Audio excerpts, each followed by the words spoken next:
Hey, what is up mortals, it's TCCrew here, and before we get into today's video, there's something I'd like to say. Firstly, I'd like to let you all know that we have a merch store. Some of the items in it are only available for a limited amount of time, so if you're interested, go into the description and check it out. Each purchase helps us make more content. Secondly, if this video hits 500 likes by the end of the week, we will continue this what if.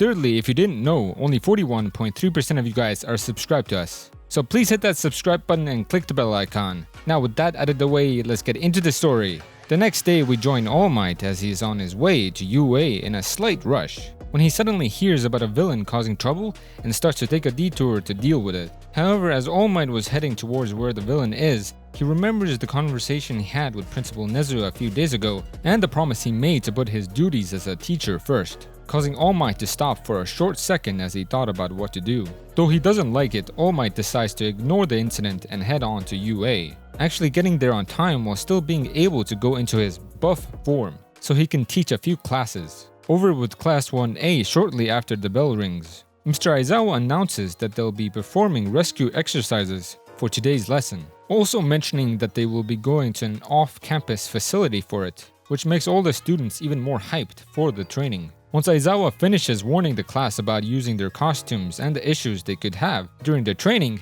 everyone immediately ignores him as they all grab their hero outfits and leave for their locker rooms to change. Sometime later, outside of the bus, as all the students are standing around talking to one another, when Izuku, who is the class rep, informs them that the bus is ready to leave, politely asking everyone to step on so they can head out. And once the class and Aizawa are on the bus, they leave UA with no problems. During the drive over to the off-campus facility, everyone starts a discussion about their quirks to some degree in order to pass the time, sharing some ways that their abilities work. Though most of the conversation is based around who has the best quirks in the class, which naturally lead everyone to talk about Todoroki and Bakugo, complimenting on how awesome their quirks are. Not long after that, Izuku becomes the main focus, with everyone throwing multiple compliments at him about how incredibly unique and great his quirk is, even with some going as far as to say he has the best power, but in response Izuku just looks down, uncomfortably replying, "Oh thanks, but it's not that great, it's just a combination of my parents' quirks and..." Before Ryu can continue, his classmates interrupt him, surprised to hear that his power is a combination of his parents' quirks. This even intrigues Todoroki, who starts paying a little more attention, as everyone starts saying how it's unbelievable and cool that his quirk is simply a combination of his parents, with Izuku eventually being able to continue on, saying, "Yeah, I mean there is a little mutation with it, but otherwise I guess you can say it's a perfect combination. But it has a lot of limits. More than most, there have always been issues. I honestly think there's a lot of other quirks out there that are far more impressive and better than mine." This comment confuses the class, causing many to ponder what he means, as Kirishima calmly responds, asking, "What, are you serious? Do you hear yourself right now? Even with a lot of limitations or weaknesses or whatever, your quirk is still amazing and super flashy. You'll definitely be a big pro with it. I mean, I can't even understand why you'd feel like your power isn't as great as it really is." This throws Izuku off as he looks at his hand, struggling to think of what to say, when Mr. Aizawa turns around telling the class to quiet down because they're arriving at the facility now and need to get off, abruptly ending the conversation as everyone starts heading off the bus. When the class steps off of the bus, they are greeted by the pro hero 13 and All Might as they stand in front of the facility. Most of the students, especially Izuku and Uraraka, are thrilled to meet 13, while also being excited that All Might is here as well. 13 along with Toshinori and Aizawa lead Class 1A into the facility, where everyone is left in awe by the inside, as 13 begins to explain and introduce everyone to the unforeseen simulation joint, or USJ for short. After her explanation, 13 then starts to give a short speech where she mentions her quirk, saying, "Now before we begin, I have something important to say. As I'm sure you're all aware, my quirk is a very powerful one called Black Hole. And though I've been able to use it to save many lives, it can very easily be used to kill just like all your powers can, if you use them improperly." Hearing this moves the students' attention to 13, taking in what she was saying, when All Might jumps in, continuing the speech. "That's correct. Listen well, young heroes in training. Even if it's to do something courageous like saving someone, your quirks can cause incredible harm to others if you're not careful, and that is why we've brought you here today, so you can learn how to save people's lives." As All Might finishes, Aizawa steps forward and continues the speech as well, stating, "Luckily you've already learned a few things to help. My quirk assessment test gave you an idea of where your powers are, and an understanding of how to use them in more creative ways, while All Might's combat training taught you how they affect people. So now you need to take all of that and put it towards using your quirks to save lives. Not hurt or harm, because this is something a pro needs to know how to do if they truly want to be worthy of that title. With that, 13 remarks that today will be a grueling exercise for them to learn the most important thing a hero has to be able to do, and asks if they're ready. To which the whole of Class 1A nod their heads saying that they are. As they begin to applaud 13, Aizawa and All Might for the great speech, getting more excited for the training. Now that everything has been explained, Toshinori gestures for everyone to follow him and the other teachers, beginning to talk about how the exercise will work. But only after a few steps the light flickers a couple of times as the power shuts off. When this happens, a strange shadowy portal starts growing in the middle of the USJ, quickly being noticed by the 3 pros and group of students,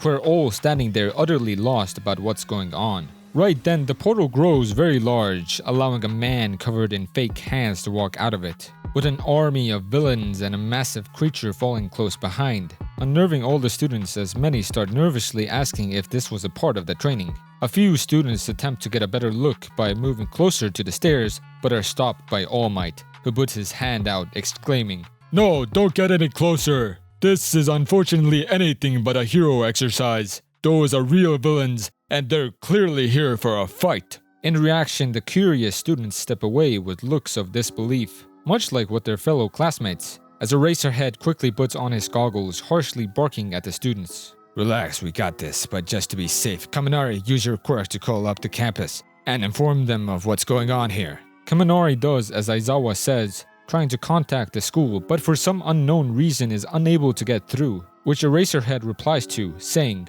Figures, they must have someone who can jam our communications. It's clear they've chose this moment to attack and plan it out accordingly, meaning those punks aren't just doing this at random.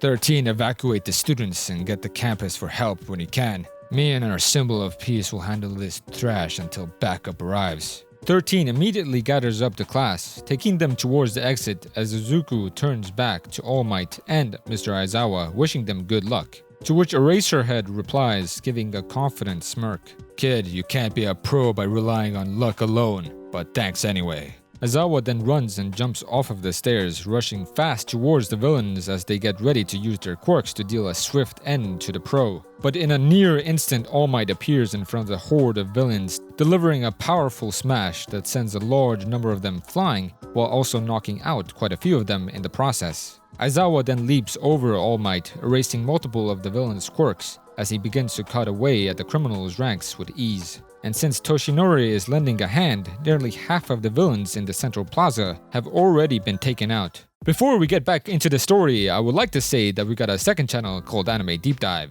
Anime Deep Dive goes over the hard facts of the anime presented. Now, in case you guys didn't know, we have a third channel called We the Celestial Naruto What If. We the Celestial Naruto What If mainly focuses on our Naruto What If series. If you're interested in content like this, please go check the description below or click the eye icon in the top right corner. Now with that out of the way, let's get back into the story. As the fight goes on, Izuku gets mesmerized by the intense battle happening right in front of him, getting somewhat left behind by his class, but once he regains his senses, he sprints after 13 and everyone else. However, by the time he catches up, he's left in the very back as a dark mist forms in front of the gate, blocking anyone from escaping, when a voice rings out from the mist. Hello, it is a pleasure to meet you all. We are the League of Villains. I apologize for my rudely barging in like this and inviting ourselves into this haven of justice. But we just had to come here so we could bring an end to the life of All Might. After all, doesn't this seem like a fitting place for the symbol of peace to take his last breath? Everyone is confused and concerned by this statement, wondering if the villains are insane for wanting to fight All Might. As the warped villain continues monologuing. I'm overjoyed that All Might is here like our intel said. Today the world will learn to fear us, as will all of you, or at least a few of you that survive. It's a shame you must die to simply send a message. There was no way for you to have foreseen something like this happening. But I digress, this is after all my role to play. The mist villain then attempts to launch an attack with 13 readying to counter with her quirk, but Bakugo and Kurashima both intervene by jumping in and attacking. This causes a large explosion, but after the smoke clears, it reveals that the villain is unharmed, shocking everyone. While 13 demands the students to move out of the way, the mist villain says, You're quite annoying. I'll make this easier on myself by scattering you all throughout this facility to meet my comrades and your deaths. Saying this, the warping villain then activates his quirk, surrounding about half of the class in a dome of dark mist, sending them all through portals that scatter them across the USJ, only leaving 13, Uraraka, Ida, Soji, Sato, Sero, Ashido, and Izuku, by the exit to face the warp villain. As what remains of the class, along with 13 staggered from what just happened, they get ready to force their way past the villain as Ryu looks back towards the central plaza and sees that most of the criminals have been knocked out, with only 2 left standing against All Might and Mr. Aizawa. Down at the plaza as Toshinori and Aizawa approach the 2 remaining villains, ordering them to surrender, the strange man who's wearing a hand mask steps forward, sarcastically preaching to them. Ah, so the symbol of peace and his lackey have taken out my little army. Bravo, how impressive. You really think they were meant for anything other than to be cannon fodder? Taking care of them is child's play. I'm not scared of you. In fact, you're the ones who should be begging for mercy right now. The man stops talking and looks to the massive creature standing behind him, then looks back to the 2 heroes in front of him with a deranged smile and look that can't even be seen through his mask as he finishes his sentence. Isn't that right, Nomu? Let's make them suffer. Time to play. The man then snaps his fingers, signaling to the beast to attack, which does by suddenly appearing in front of All Might and Eraserhead, catching them off guard as it deals a powerful punch to the 2 heroes. Though Toshinori was fast enough to block the surprise attack and able to keep himself from being sent back by much, Aizawa wasn't nearly as lucky, taking the full force of the hit, breaking multiple ribs while being sent flying into a wall, where upon impact his back is shattered along with the wall. All Might looks at the wall, seeing his comrade knocked out cold and severely injured, making him realize that he'll have to get serious about this before charging forward at unseeable speeds, with the creature doing the same as they commence in a ground-shaking fight.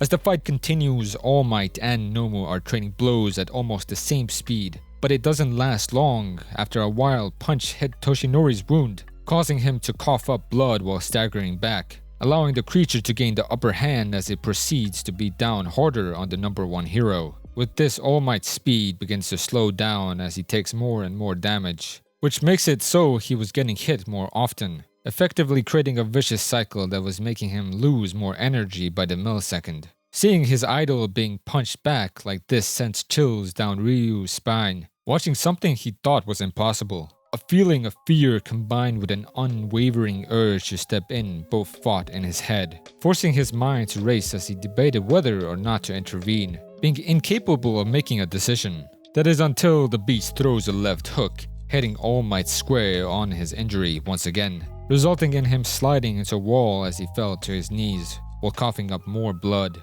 This is what pushes Izuku to bolt down the stairs to save the person he looked up to the most. As Ryu moves to join the fight, the creature along with his master lumber over to All Might, standing over him while the old man goes about bragging to the wounded pro about his monstrosity. Well, well, well. Look at what we got here. It appears the almighty symbol of peace is beaten, bruised, and utterly helpless against my wonderful pet. The man then crouches down to look at All Might's face, pointing to himself saying, Suppose I should introduce ourselves so you know who put you down like the mongrel you are. I'm Shigaraki, the leader of the League of Villains and this great creation. Gesturing to the creature as he says its name. His Nomu and his our anti-symbol of peace, created specifically to crush trash just like you. That's actually the reason why we're here. We've gone through a lot of trouble to deal with you, especially since it's what my master wants. And while I could let Nomu do it, I've ordered it not to. I'd much rather turn you to dust with my bare hands. Shigaraki puts out his hand, reaching out to touch and kill All Might as he says, This is it, All Might.